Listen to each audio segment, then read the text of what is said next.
season ticket news. So as I'm sure all of you watching this know, the GimKit Season 3 ticket released this week. And also Josh was active in the GimKit Discord. So this is just going to be a quick summary of everything that happened regarding that and what we know. Creative Platforming Beta. So within the perks of the season ticket, Creative Platforming was listed. It's not out yet, but it will give early access to creating platformer maps for people who hold season ticket. Josh mentioned he got sick, and so it got a bit delayed, and it's coming soon. So that's exciting. Now, the new game mode. So in the little newscasting that pops up on the site, it mentioned it will be a new mining game mode.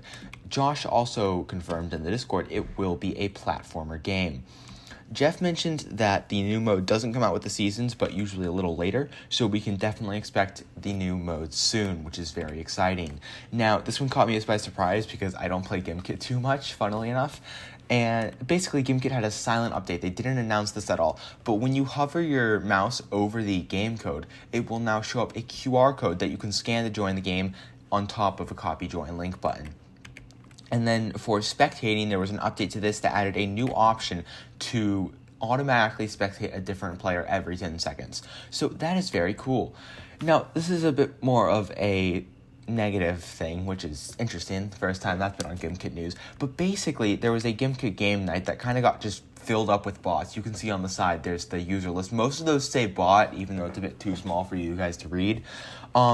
Josh acknowledged this, and he mentioned that it's more or less impossible to detect when a robot or a real player is joining a game, and so botting might be an issue for a while. I personally don't think that this is going to affect school games, because schools usually have things in place to block people from running code and therefore block people from botting games.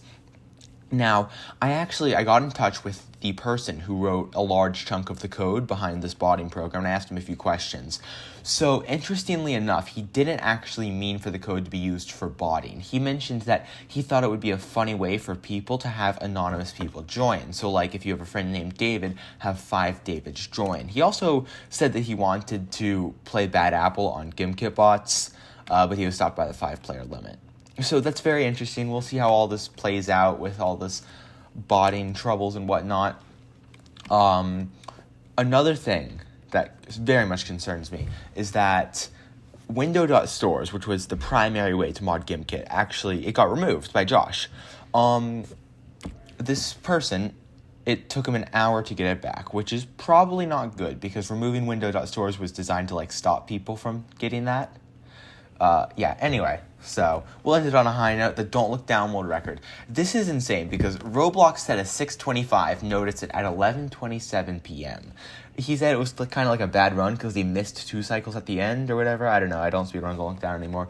But then 29 minutes later, less than a half hour later, he broke it again. A 6:23 by 2 seconds. Look at that. A half hour later. So it now stands at 6 minutes and 23 seconds. Massive congratulations to him, and thank you for watching.